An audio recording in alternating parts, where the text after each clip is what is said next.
오늘 우리에게 주신 하나님 말씀 함께 보겠습니다. 사무엘하 11장 1절에서 13절 말씀입니다.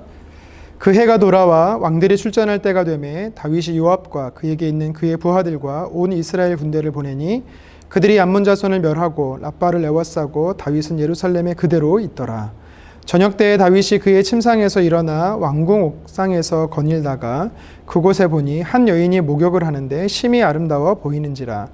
다윗이 사람을 보내 그 여인을 알아보게 하였더니 그가 아뢰되 그는 엘리암의 딸이요 햇사람 우리아의 아내 밧세바가 아니니까 하니 다윗이 전령을 보내어 그 여자를 자기에게로 데려오게 하고 그 여자가 그 부정함을 깨끗하게 하였으므로 더불어 동침하매 그 여자가 자기 집으로 돌아가니라.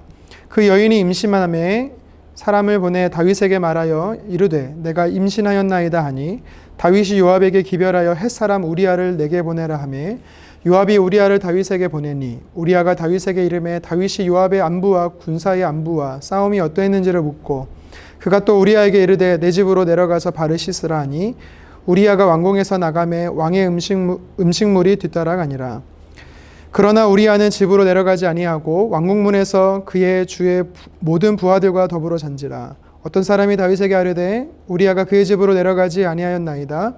다윗이 우리아에게 이르되 내가 길 갔다가 돌아온 것이 아니냐 어찌하여 내 집으로 내려가지 아니하였느냐 하니 우리아가 다윗에게 아뢰되 언약궤와 이스라엘과 유다가 야영 중에 있고 내 주 요압과 내 왕의 부하들이 바깥 들에 진치고 있거늘 내가 어찌하여 내 집으로 가서 먹고 마시고 내 처와 같이 자리이까. 내가 이 일을 행하지 아니하기로 왕의 살아계심과 왕의 혼의 살아계심을 두고 맹세하나이다 아니라.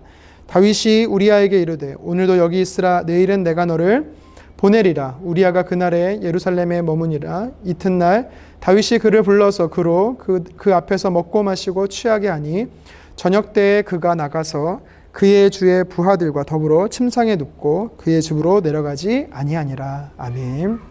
본문을 가지고 영적 틈을 메우라 라는 제목으로 말씀 전가하겠습니다. 성경 속에 2930명 정도의 인물이 등장한다고 합니다. 여러분들은 이 인물들 중에 하나님을 가장 기쁘시게 한 사람이 하나님을 가장 기쁘게 한 사람을 꼽으라 하면 누구를 지목하겠습니까? 120년간 방주를 만들었던 노아나 아니면 믿음의 조상이라고 말하는 아브라함, 그리고 예수님의 수제자 베드로, 아니면 신약 성경을 가장 많이 기록한 바울도 어떻게 보면 하나님을 기쁘시게 한 사람들 중에 하나지요. 그런데 성경 인물 중에 하나님을 기쁘시게 한 사람을 꼽으라 할 때 꼭 빼놓을 수 없는 사람이 있습니다. 그가 누구냐면 바로 다윗이지요. 사도행전 13장 22절에 보면 성경은요 이렇게 표현합니다.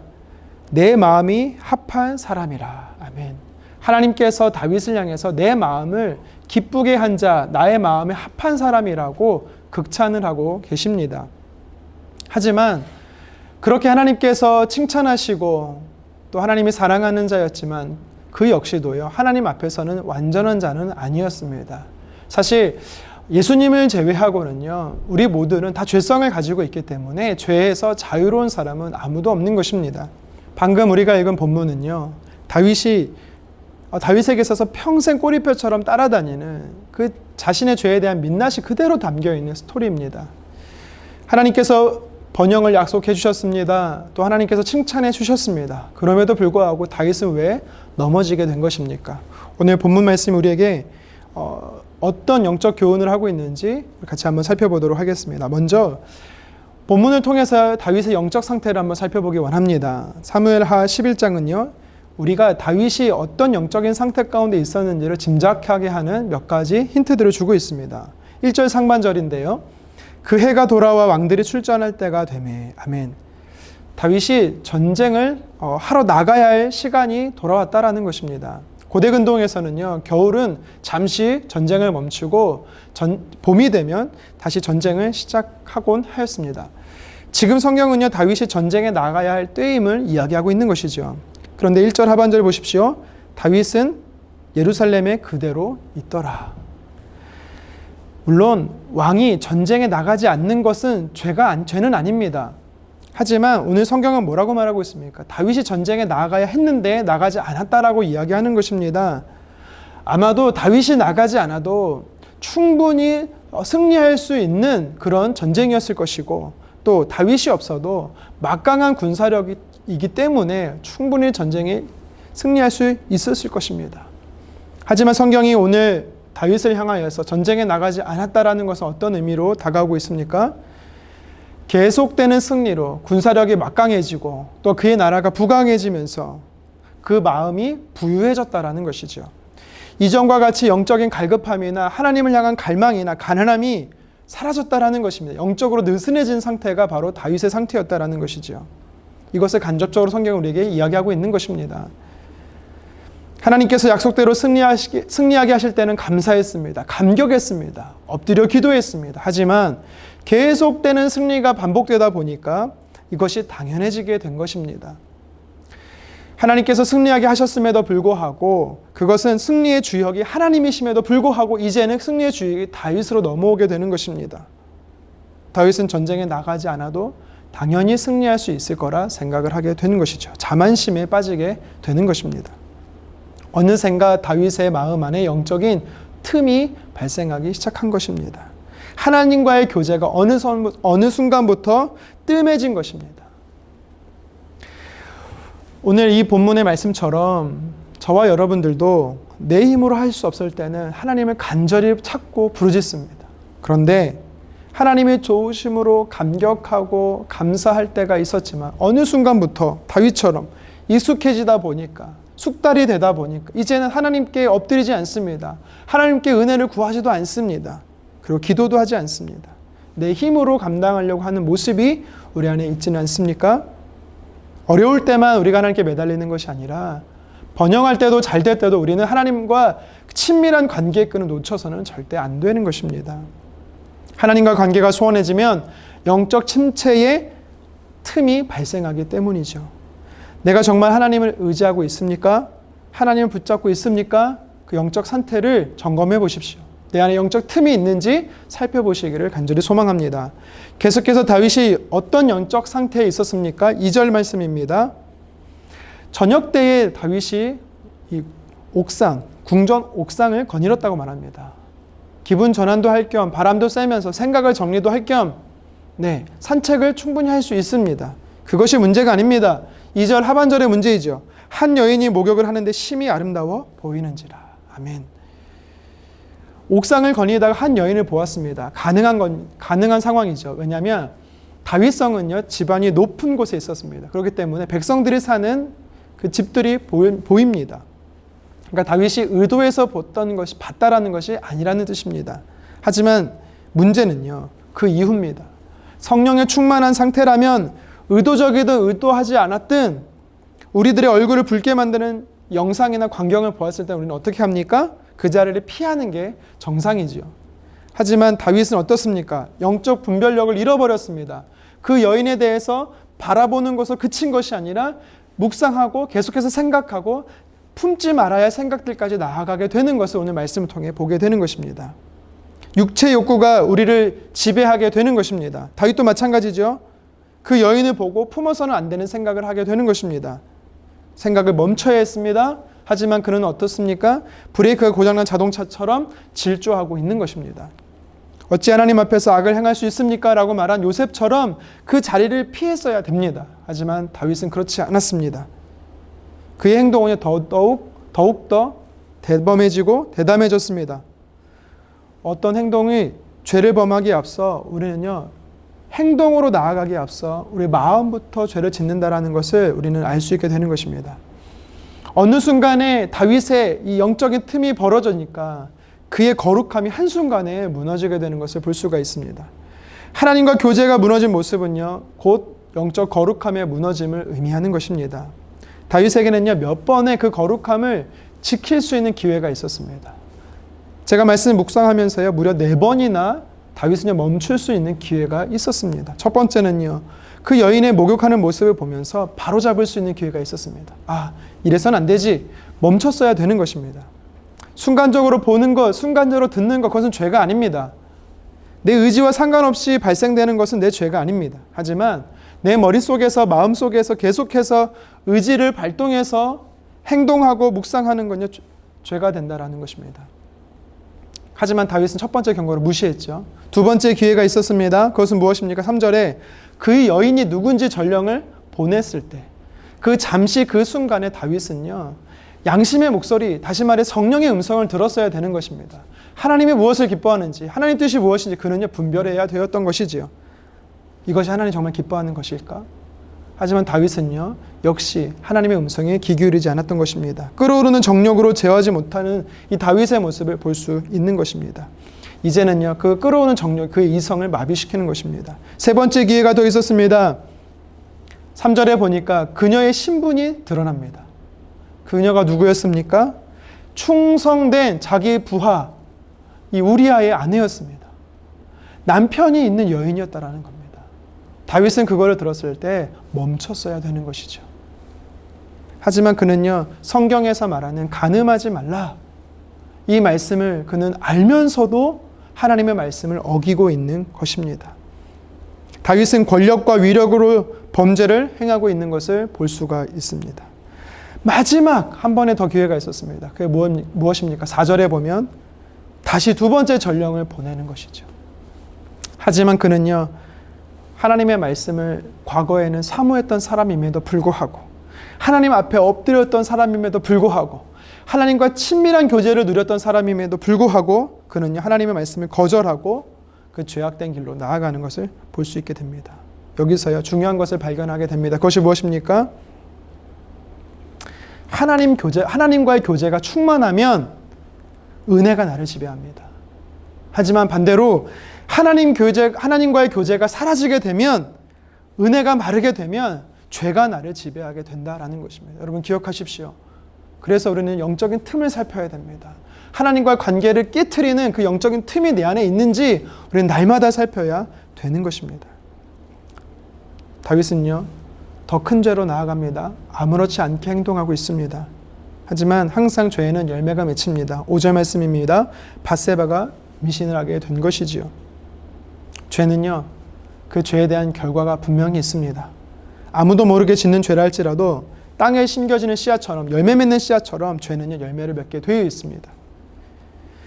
다윗은 어떻게 합니까? 그 열매의 죄를 숨기기 위해서요, 전쟁터에 있는 우리아를 다시 예루살렘 성으로 부르고 있습니다. 자신의 죄를 덮기 위한 것이죠. 하지만 그것도 숲으로 들어갑니다. 그래서 결국 그를 죽이기까지 나아가게 되는 것입니다. 손바닥으로 하늘을 가릴 수 없는 것입니다. 빛 가운데 드러나게 되는 것입니다. 사무엘하 12장 10절에 뭐라고 말합니까?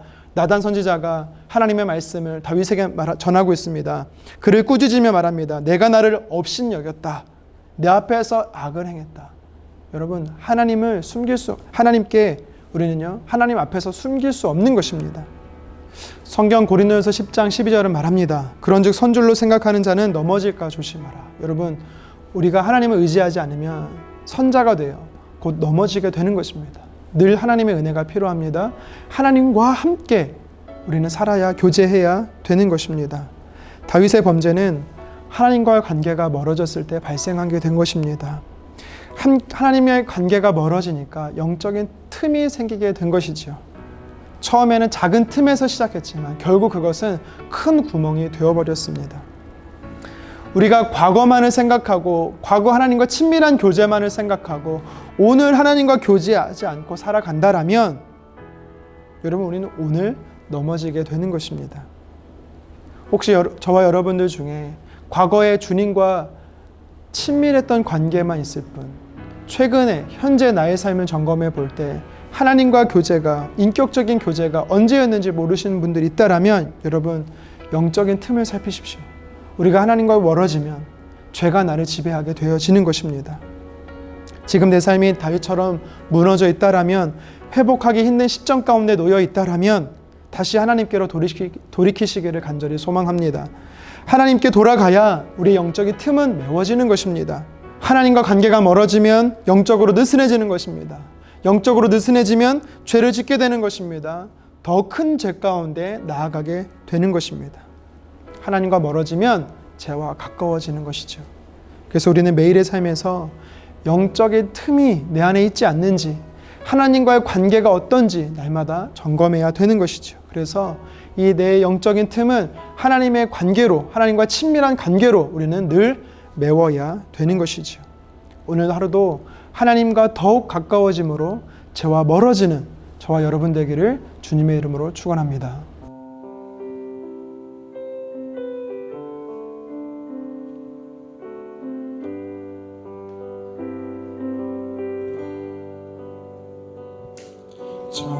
정결한 마음 주시옵소서. 오 주님, 정직한 영을 새롭게 하소서.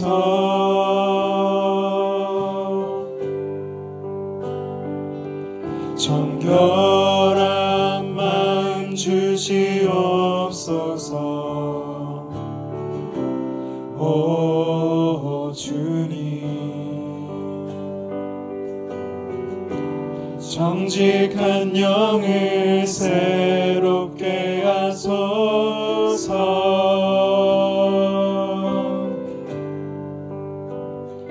나를 주님 앞에서 멀리 하지 마시고 주의 성령을 거두지 마옵소서.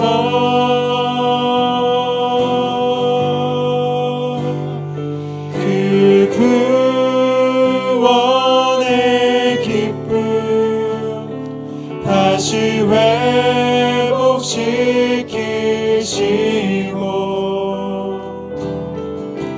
변치 않는 마음 내 안에 주소서.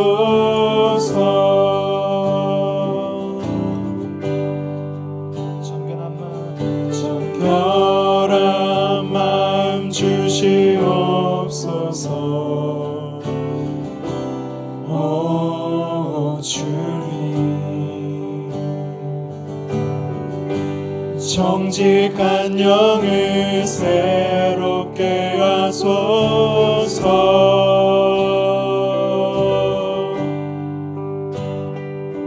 정결한 마음 주시옵소서.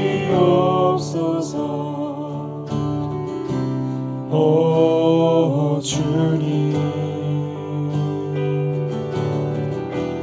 정직한 영을 새롭게 하소서.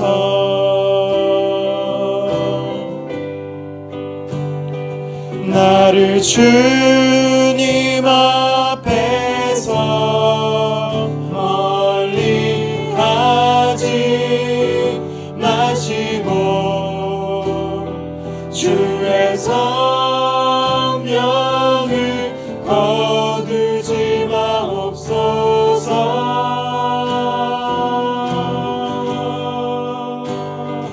그 구원의 기쁨 다시 회복시키시고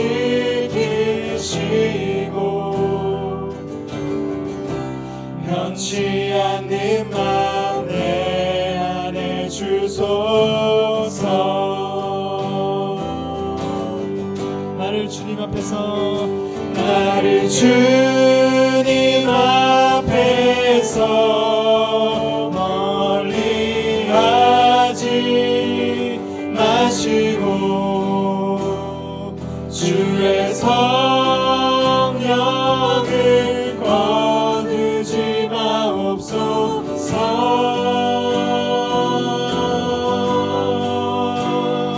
그 구원의 기쁨 다시 회복시키시고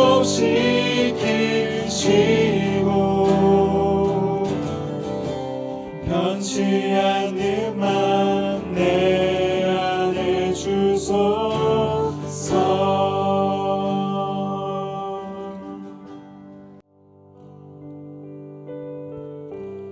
오늘 말씀에 보면 다윗이 왕으로서 또 하나님의 자녀로서 감당해야 하는 일이 있었음에도 불구하고 그는 안주하고 멈춰섰고 그러므로 인해서 영적인 틈이 생겨 죄악 가운데 범죄함 가운데 나아가게 되는 것을 보게 되었습니다. 아무리 하나님 앞에 머무는 사람이었고 아무리 하나님께서 칭찬하는 사람이라 할지라도 영적인 느슨함과 또 게으름이 생길 때 죄 가운데 빠지게 되는 것을 보게 됩니다. 하나님, 특별히 사랑하는 성도님들의 삶을 주님께서 붙잡아 주셔서 사단의 공격 속에 또 죄 가운데 빠지지 않도록 주님 지켜보아여 주시옵소서. 뿐만 아니라 우리의 삶을 돌이켜보며 영적인 틈이 있다라며 주님 메우게 도와주십시오. 그 영적인 틈을 메우는 방법은 더 하나님과 친밀하고 하나님 앞에 말씀 가운데 나아가고 하나님과 동행하는 삶인 줄 믿습니다. 주님,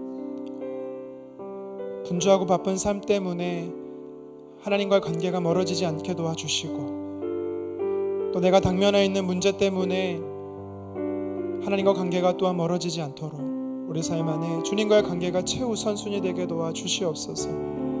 그래서 오늘도 주님과 주님의 말씀 안에 머물며 주님과 동행함으로 우리 영적인 틈을 하나님의 말씀으로 하나님으로 채우는 하루 되게 도와주시옵소서. 감사드리며 예수님의 이름으로 기도드리옵나이다. 아멘.